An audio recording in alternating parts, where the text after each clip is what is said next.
As you all know, virtualization is a powerful tool, and it's also a very proven tool in your tool bag to simultaneously give you more agility, drive business value, and reduce costs. And as I travel, it's amazing the level of maturity and how different it is across the different companies I travel with. So it's one thing that you want to go back and it's probably one of the most proven ways to simultaneously add agility and value as well as reducing costs. But what if you could get all the benefits of virtualization actually in a storage environment? So simultaneously add agility, add capabilities, and reduce costs. Now, server virtualization is well understood, and even then I see different levels of maturity as far as deploying it. But what if you could do the exact same thing on your storage environment?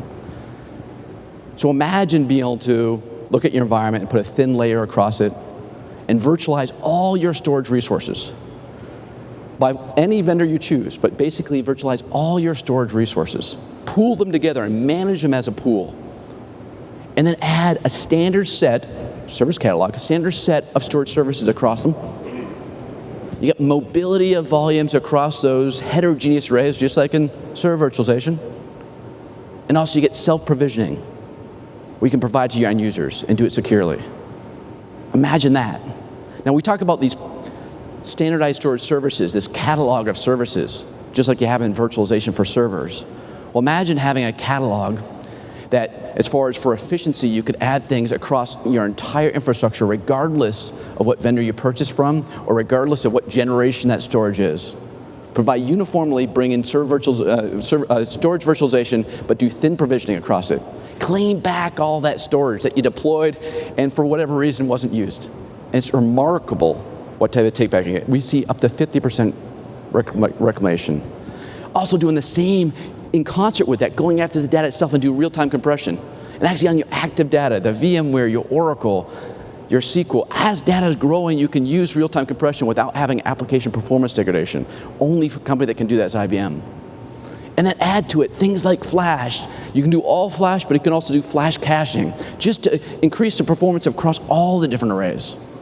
Adding a little cache, you can get 3 to 5x across your arrays for performance. And this all drives efficiency in how you drive your storage environment. You can also look at things as far as resiliency.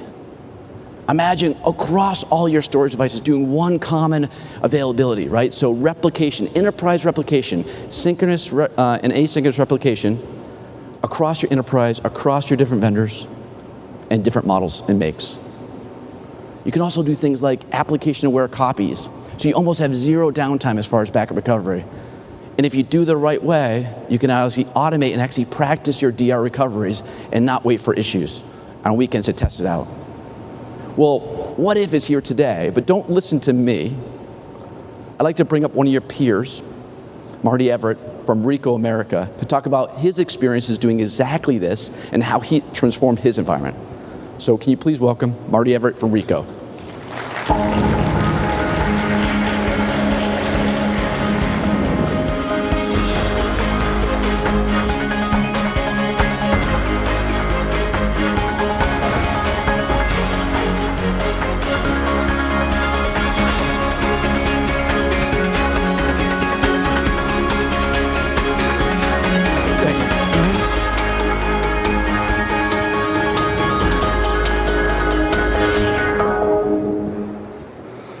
Hello, everyone. I'm going to talk to you for a few minutes today about storage virtualization at Ricoh Americas Corporation. Why did Ricoh look at storage virtualization? What business value did Ricoh get from storage virtualization? Storage virtualization works much the same way that virtualization works for servers.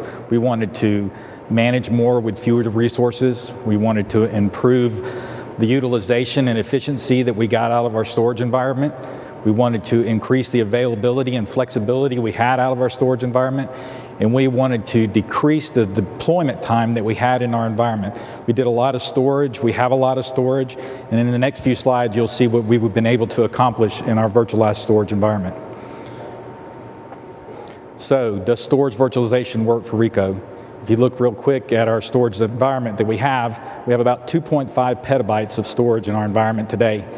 We manage that storage environment today with no dedicated IT storage staff. We have storage engineers, but they also do other tasks. They do engineering tasks on the OS side, they do backup tasks, but we have no dedicated storage IT engineers. That's a great advantage to us because we have an infrastructure that works 24 hours a day, 7 days a week, and it can be very expensive to have dedicated engineers that only do one thing all the time. We have flexibility in our IT infrastructure. We have a large array of storage behind our virtualized environment, and so we have one common interface that allows us to manage all of that storage, and that's very important.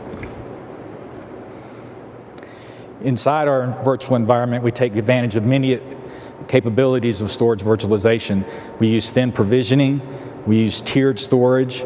This has allowed us to reduce a lot of our costs. In tiered storage, we were allowed to reduce our cost of storage by up to 40%. In thin provisioning, we saved ourselves about 125 terabytes of storage in just one particular environment that we had when we moved it from fat provisioned space to thin provisioned space. And that's a tremendous amount of savings to our company. Overall, when we took and moved our environment from a non-virtualized space to a virtualized space, we were able to utilize a large amount of our storage, and that provides us the ability to be about 75% efficient in our storage utilization. We are looking to drive that number significantly higher over time as we're able to more dynamically add space to our environment.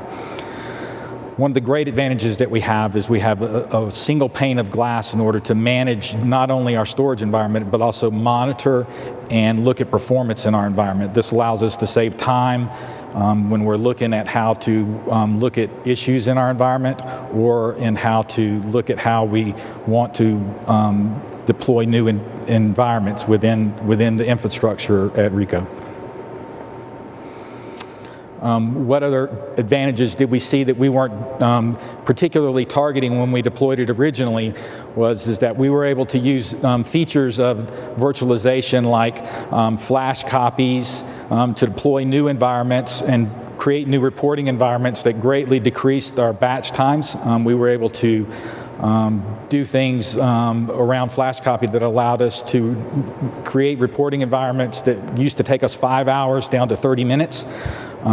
We were able to deploy new environments for our application teams on demand. So if they called up and said, hey, we need this environment and we need it by tonight, we were able to do that due to the capabilities of our virtualized storage environment. And those have been very powerful for us. In availability sectors, we're able to use the abilities of the virtualization to keep online copies, to do system mirroring within the virtualization environment. We're able to manage our lifecycle management to roll over legacy storage and bring in new storage with little or no disruption to the customers, so they see no downtime. And those are all very important for managing our storage environment that we have. Cloud. Cloud's very important to everybody. We feel like inside RICO that we have built a cloud-ready environment. Storage is going to be the cornerstone for a cloud-ready environment. It has to be flexible. It has to meet the demands of a cloud-ready environment. We feel like inside RICO that we've done that by deploying products on the IBM StoredWise product. What do we see coming in the future? Easy tier. We've taken easy tier inside the RICO environment, and we've deployed solid state disk. We have about 16 terabytes of solid state disk inside the RICO environment today. We were able to produce response times from about 5 milliseconds down to about a half a millisecond in some of our largest database environments.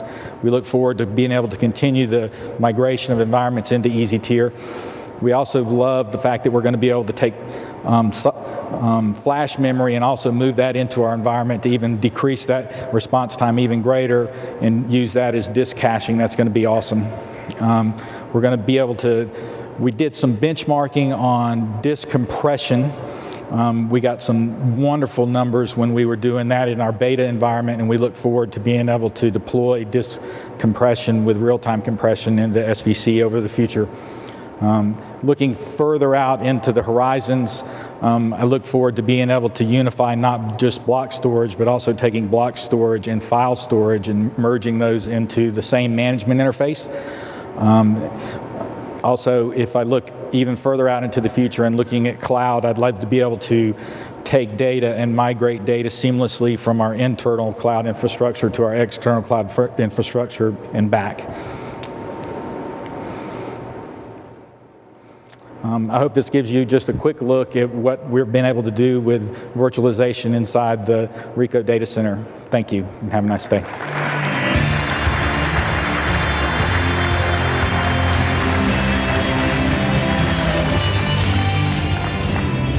Thank you, Marty.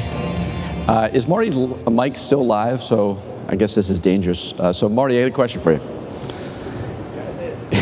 This is live demo, you gotta be careful. Uh-oh. Can you imagine running your environment without Storewise virtualization? No, I can't imagine doing it. First of all, I think my employees would go absolutely crazy because they wouldn't know how to manage all the individual pieces of space. I think my business wouldn't be able to handle how long it would take me to do things, and it would take us forever to implement new technologies into our environment. It would just be catastrophic, I think, for our IT infrastructure if we did that. Wow, that worked out okay. Okay, so, by the way, common phenomena, right? So if you haven't done storage virtualization, think about your own server virtualization. The phenomena is once you've transformed, you can't imagine going back. It's like banging your head against a wall and stopping. Feels so good. And you don't want to go back, and you can't imagine going back to it. But does anyone feel like it's like banging their head against a wall, doing storage management as your data grows like it's doing? Anyone get that feeling? Well, these are some of the core technologies that can really help you. And again, virtualization broadly, but also virtualization and storage layer really allows you to simultaneously add value to business and drive out costs.